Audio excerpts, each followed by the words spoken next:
Olá, boa tarde. Com a pandemia do novo coronavírus, muitos clientes de plano de saúde têm reclamado das dificuldades impostas pelas operadoras para realizar os exames de Covid-19. Mas, afinal, quais são as regras para os planos de saúde cobrirem os exames de Covid? É esse um dos assuntos do Jornal da Justiça de hoje. Você também vai ver. Supremo Tribunal Federal decide que contribuição previdenciária patronal incide no terço de férias. Segundo a Carta Magna, salários e demais rendimentos do trabalho financiam a Seguridade Social. E isso inclui o terço de férias. Sessão plenária do STF. Entre as pautas previstas para hoje está a retomada do julgamento da ação sobre comercialização de testes psicológicos. E ainda veja como foi a sessão do STJ que confirmou o afastamento do governador Wilson Witzel do cargo. A sessão, por maioria, homologou a decisão nos termos do voto do relator.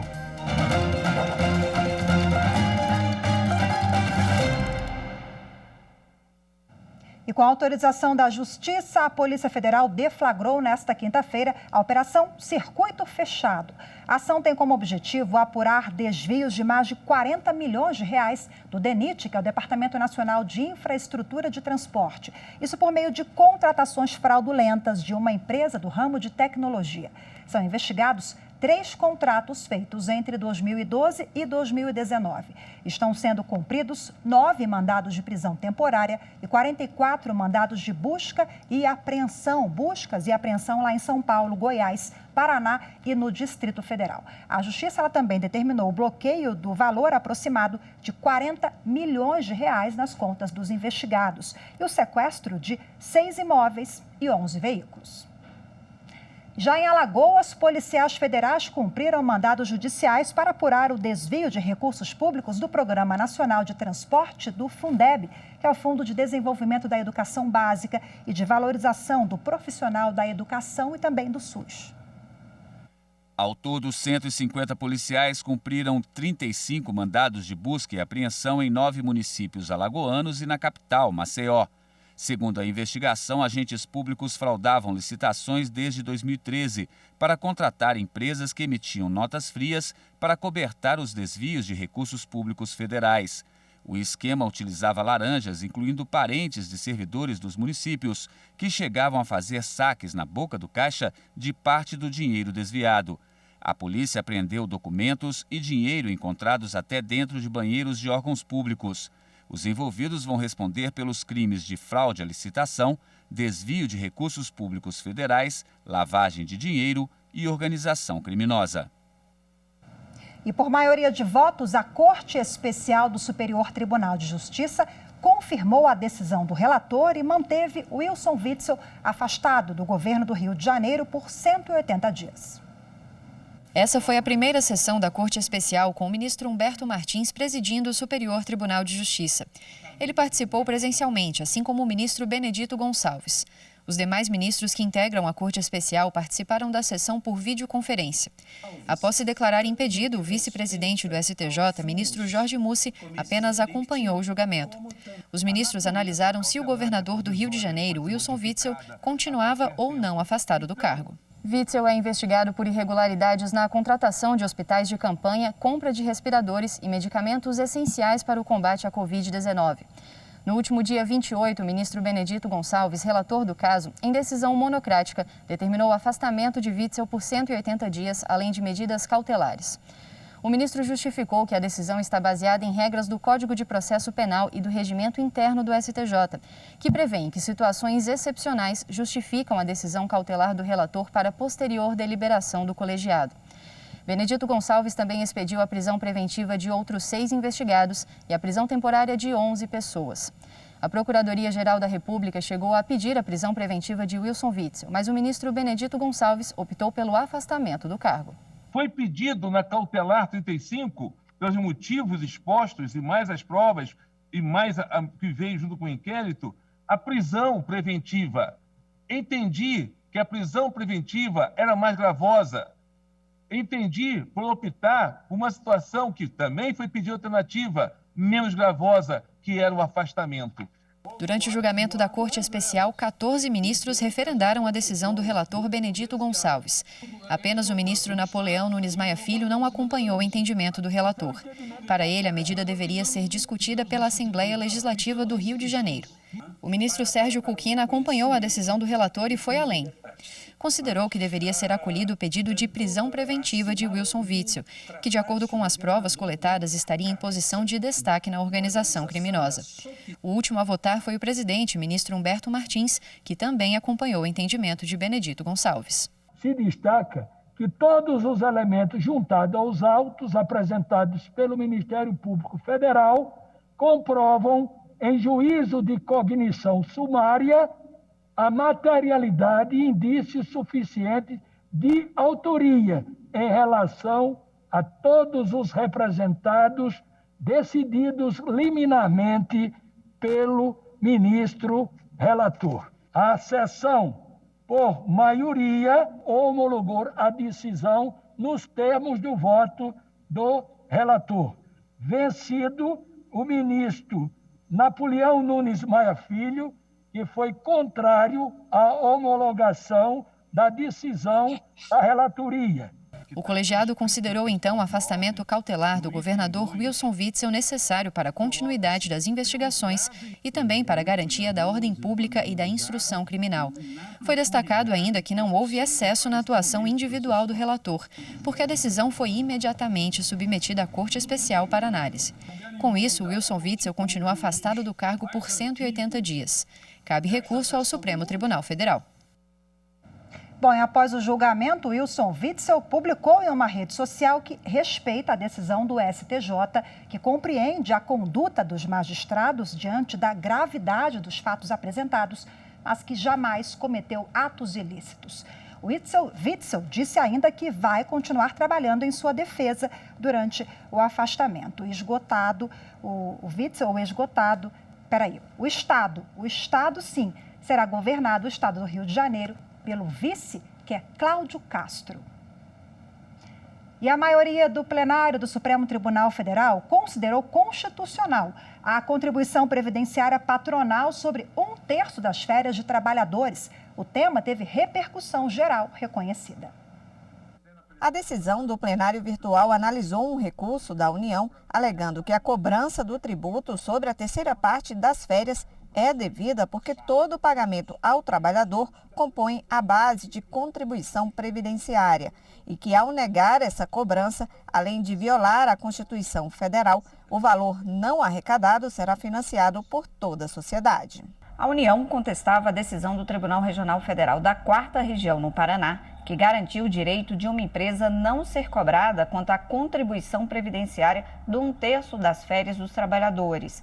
O Tribunal Federal concedeu o pedido da empresa com base na Lei de Seguridade Social, na parte que prevê que a indenização de férias não é considerada salário de contribuição, por não ser um ganho habitual. A União levou o caso ao Supremo e o relator, ministro Marco Aurélio, atendeu em parte o pedido se baseando em outros julgamentos da Corte. Ele considerou que é devida a cobrança previdenciária patronal no 1/3 de férias do trabalhador, como determina a Constituição Federal.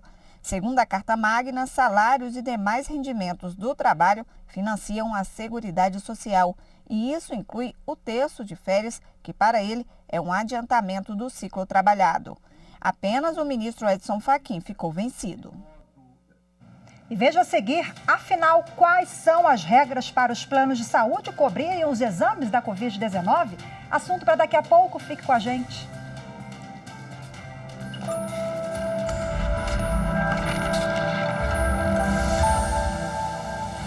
A Constituição Federal de 88 estabelece um novo paradigma de incorporação dos tratados de direitos humanos no ordenamento interno brasileiro. Segundo o texto constitucional, esses tratados incluem-se no bloco de constitucionalidade e, assim, passam a também ser paradigma de controle com status de norma constitucional.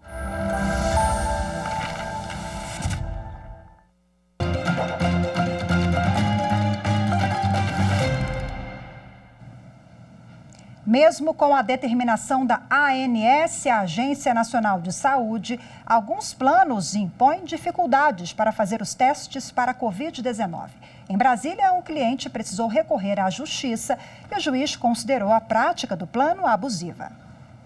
Mesmo com o plano de saúde, Marlúcia precisou desembolsar um dinheirão para fazer o exame da Covid-19. A operadora colocou diversas restrições para cobrir a realização dos testes na rede privada. Eu tive que pagar R$ 390, R$ 350 do exame, mais R$ 40 pela coleta, pelo fato de ser domiciliar. Tudo bem, esperei o resultado, testei positivo, cumpri a minha quarentena. O mesmo aconteceu com o advogado Wesley Marra. Ele apresentou todos os sintomas da doença e, mesmo assim, teve de pagar pelo procedimento. O plano de saúde só disponibilizou o local para o exame a mais de 30 quilômetros da casa dele e ainda informou que seria necessário passar por uma triagem. O advogado entrou com um processo contra a operadora e a Justiça do Distrito Federal considerou a prática do plano abusiva. Eu fico chateado às vezes porque a gente paga tão caro pelo plano de saúde e no momento que mais precisa parece que o plano ele sempre faz de tudo para dificultar a cobertura, de encontro totalmente à finalidade do seguro-saúde. Segundo as regras da Agência Nacional de Saúde, para que os planos paguem pelos exames para detectar o novo coronavírus, é preciso que o paciente apresente pedido médico. O beneficiário também deve cumprir algumas exigências para cada tipo de teste.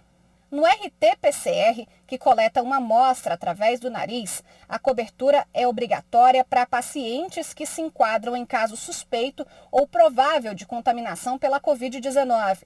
Já quanto aos exames sorológicos, com a coleta de sangue, a cobertura obrigatória é para pacientes com síndrome gripal ou síndrome respiratória aguda grave, a partir do 8º dia do início dos sintomas.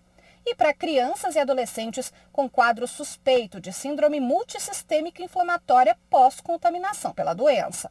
A cobertura do exame sorológico também não é obrigatória para quem já tenha realizado o teste com resultado positivo. Quanto à distância dos laboratórios conveniados, a ANS é categórica. As operadoras devem respeitar a área de cobertura para não prejudicar os pacientes. A operadora ela deve formar uma rede de prestadores compatível com a demanda e com a área de abrangência do plano, capaz de atender aos beneficiários nos prazos máximos previstos na Resolução Normativa 259, que disciplina esse prazo de atendimento. Bom, e para repercutir o assunto, eu converso agora com o advogado Daniel Birenbaum, que vai falar um pouquinho para a gente sobre essas dúvidas dos consumidores, né? Isso tem acontecido com frequência. Nós acompanhamos aqui na reportagem o caso do advogado que conhece seus direitos e procurou o Poder Judiciário. Mas quem está em casa acompanhando já fez um exame que deu positivo, sentiu novos sintomas e quer fazer um novo teste. O plano de saúde, ele é obrigado a fornecer e a cobrir? Bom, primeiramente, boa tarde. Nesses casos, se a pessoa apresentou o sintoma e curou, não tem nenhum indício que seja uma doença reincidente, em regra, o plano de saúde não tem o dever de cobrir. Tá? Lembrando que a gente deve também respeitar e lembrar que a boa-fé do consumidor deve estar sempre caracterizada, tanto do consumidor quanto da empresa. Então, cabe ao consumidor ter a boa-fé na hora de pedir o exame. Se ele fez o exame uma vez, independente do resultado, e não tem motivos aparentes para realizar novamente, ele não deve pedir esse exame. Agora, lembrando que o exame ele é feito pelo plano de saúde, sempre mediante a uma indicação médica. O plano de saúde ele pode condicionar? Você tendo pedido médico, via de regra, você preencheu todos os requisitos para a realização do exame. Isso porque o médico também tem uma responsabilidade aí nessa cadeia. Cabe ao médico observar o paciente, ver se ele atende aos requisitos para a realização do exame e só assim, então, pedir que seja feito. Então, o médico ali observando os sintomas naquele prazo ali que a ANS recomenda e com o pedido médico, o paciente deve ter sim o exame coberto pelo plano de saúde. Agora, infelizmente, muitos consumidores estão tendo os seus pedidos negados pelas operadoras e vão procurar o Poder Judiciário. A Justiça já está aí abarrotada de processos. Agora, muitos casos vêm sendo judicializados com a Covid-19. Qual é a orientação para quem está em casa e não conseguiu fazer o exame? Bom, eu sempre recomendo que os consumidores busquem a via extrajudicial antes aí de litigar num processo judicial. Então, nesse caso, eu recomendo que procure a própria ANS, faça uma reclamação lá, exponha a negativa de cobertura e até mesmo o site do consumidor.gov, que também é vinculado ao governo. Então, não conseguindo o reembolso dessa forma, ou a cobertura, aí sim o consumidor deve buscar o Poder Judiciário.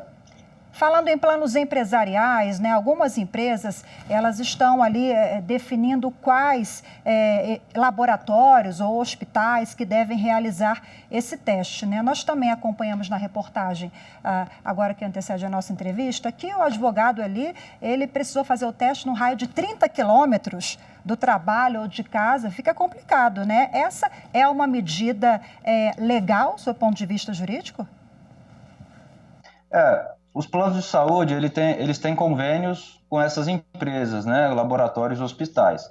Então, pode sim haver essa limitação, mas deve observar ali onde o consumidor está também. Tá? O consumidor não deve ter que se deslocar muito para fazer o exame, respeitado aí também o próprio Código de Defesa do Consumidor. Se o serviço não for prestado de forma adequada, nos termos lá do artigo 14 do CDC, o plano de saúde responderá aí por todo o prejuízo que o consumidor vier a ter. E o consumidor está ali naquele momento sensível, fragilizado, né, em virtude da Covid e tal. Mas a orientação do senhor, então, é buscar a conciliação e, em caso de negativa do plano, ainda assim, o consumidor precisa pegar a documentação, certificar de tudo para poder dar entrada, né, nessa possível demanda. Ele precisa guardar o quê? Quais os documentos? Tá. É muito importante ter sempre em mão os protocolos de ligação ou de registro de reclamação, né, com as datas ali, horário, os pedidos médicos, o próprio relatório médico também, indicando os sintomas e tal, e com essa documentação ele conseguirá, sim, ter os seus direitos resguardados aí pelo Poder Judiciário. Vale lembrar que no caso da negativa de cobertura, o plano de saúde pode até ter que devolver esse valor em dobro, se ficar caracterizada a má-fé nessa negativa de cobertura. Além disso, se o consumidor tiver uma clínica credenciada que é muito longe, que ele não consegue se deslocar até lá, se a empresa não fornecer um local mais próximo, um local adequado, o consumidor também poderá pensar em fazer o exame por fora e depois pedir aí a cobertura do plano, né, o reembolso, por ser a melhor opção para ele, no caso concreto. Ótimo a gente finalizar com essa questão do reembolso, é importantíssimo, o consumidor tem direito, guarda ali a nota fiscal e o plano de saúde precisa ressarcir, Isso. né? Doutor Daniel, muitíssimo obrigada mais uma vez, uma ótima tarde para o senhor. Eu que agradeço, uma boa tarde a todos. E você vai ver a seguir os detalhes da pauta de julgamentos do plenário do Supremo Tribunal Federal. Continue com a gente, eu volto já.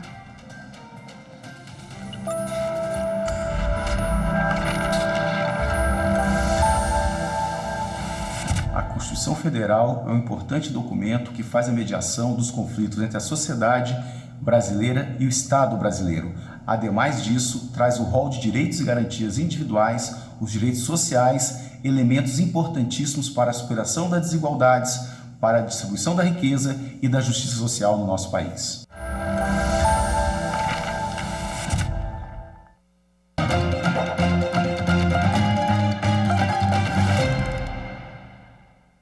E daqui a pouco tem sessão plenária do Supremo Tribunal Federal por videoconferência. Quem traz as informações para a gente é a consultora jurídica aqui da TV Justiça, Gisele Reis. Entre as ações que podem ser julgadas hoje, está a que discute a constitucionalidade da Emenda Constitucional número 19 de 1998. Ela modificou o regime e dispôs sobre a administração pública, servidores e agentes políticos, controle de despesas, finanças públicas e custeio de atividades a cargo do Distrito Federal. Vários partidos argumentam que as alterações ao texto constitucional foram promulgadas sem que ambas as casas tivessem aprovado em 2 turnos de votação. Houve modificações importantes no texto realizadas no Senado Federal, sem que tenha sido novamente submetido à deliberação pela Câmara dos Deputados. Os ministros vão decidir se o processo legislativo previsto na Constituição Federal foi ou não observado. Em outro caso, um grupo de 80 servidores da Universidade Federal de Minas Gerais busca alterar a decisão da primeira turma do STF sobre a impossibilidade de ascensão funcional por concurso interno após a promulgação da Constituição de 1988. Por enquanto, 3 ministros já se manifestaram e a análise será retomada com o voto da ministra Carmen Lúcia. Ela também deve apresentar o seu posicionamento no julgamento conjunto das ações diretas de inconstitucionalidade que contestam dispositivos da lei que trata sobre a análise e julgamento das ações de controle de constitucionalidade perante o Supremo Tribunal Federal. Entre os questionamentos está a possibilidade da chamada modulação dos efeitos. A lei permite que o STF, por decisão da maioria de 2/3 de seus membros, fixe o momento da eficácia da decisão proferida pela Corte, levando em consideração razões de segurança jurídica ou de excepcional interesse social. O plenário ainda pode concluir o julgamento da ação que questiona dispositivos da resolução do Conselho Federal de Psicologia, que restringem a profissionais inscritos na entidade a comercialização e o uso de manuais de testes psicológicos. A PGR argumenta que a resolução ofende a liberdade de expressão e de acesso à informação resguardadas na Constituição Federal e que não é razoável restringir qualquer espécie de acesso à obra de cunho científico, filosófico, como são os manuais de testes psicológicos. E hoje teve sessão de julgamentos lá no Tribunal Superior Eleitoral, que é onde nós vamos agora ao vivo conversar com o repórter Henrique Amaral, que acompanhou a sessão e agora traz os destaques para a gente. Oi, Henrique, boa tarde. Boa tarde a todos. O plenário do Tribunal Superior Eleitoral determinou que não houve infidelidade partidária de um vereador de Santa Luzia, em Minas Gerais. Os ministros julgaram um recurso de Silmário Gonçalves Eleutério. Em 2016, ele foi eleito vereador da cidade mineira de Santa Luzia pelo PTN, que atualmente é o Podemos. Após as eleições, Silmário deixou o partido e se filiou ao PHS. A legenda anterior do político entrou com uma ação contra ele, alegando infidelidade partidária. Mas o plenário entendeu que Silmário pode ocupar a vaga na Câmara Municipal de Santa Luzia, já que o PHS foi incorporado pelo Podemos. O plenário também começou a analisar um recurso em habeas corpus do ex-governador de Goiás, Marconi Perillo. Ele é acusado de falsidade ideológica eleitoral, fraude eleitoral e associação criminosa. Perillo tenta suspender o andamento da ação. O relator do recurso do ex-governador, ministro Sérgio Banhos, votou no sentido de negar o recurso de Perillo e o ministro Alexandre de Moraes pediu vista do processo. Rafaela. Ok, muito obrigada pelas informações, Henrique. Boa tarde para você mais uma vez. E olha só que bela iniciativa. Os herdeiros do ex-ministro do Tribunal Superior Eleitoral, José Guilherme Vilela, eles vão doar livros ao TSE. O material fazia parte do acervo pessoal do ex-ministro. A Biblioteca do Tribunal Superior Eleitoral vai receber um acervo de aproximadamente 5.300 livros. As peças vão ser doadas pelos herdeiros do ex-ministro do TSE, José Guilherme Vilela. Todos os itens faziam parte do catálogo pessoal de Vilela. Entre eles, publicações raras, como toda a coleção da Revista de Direito Administrativo, com edições da década de 1940. O tribunal vai agora fazer uma triagem. Algumas peças vão ficar no TSE e outras vão ser encaminhadas para outros tribunais e instituições. O ministro tem em seu acervo obras íntegras, como se fossem novas, que já constam no nosso acervo, obras muito utilizadas, por exemplo, como a legislação eleitoral no Brasil, que devido ao uso constante, a obra já está gasta. Então, essa obra, com certeza, será incorporada ao acervo do TSE, porque a nossa já está gasta, né? Então, ela já não acha mais com tanta facilidade no mercado para se adquirir, né? Então, isso é muito importante, né? Você oferecer ao usuário uma obra mais íntegra. O material doado pela família do ex-ministro impressiona. São aproximadamente 5.300 livros, sendo que o acervo de toda a biblioteca do tribunal conta hoje com cerca de 24.000 publicações. A expectativa é deixar o material disponível para consulta o mais rápido possível. Nós já estamos fazendo um estudo de como que será esse novo normal na biblioteca, né? Observando todos os cuidados necessários. Nossa, que bacana, enriquece não só a biblioteca do Tribunal Superior Eleitoral, o acervo da biblioteca, mas como conhecimento dos operadores do direito de toda a sociedade. Ótima iniciativa essa. Hoje ficamos por aqui, lembrando que tem sessão do plenário a partir das 2 horas da tarde com transmissão ao vivo aqui pela TV Justiça. Tchau, tchau.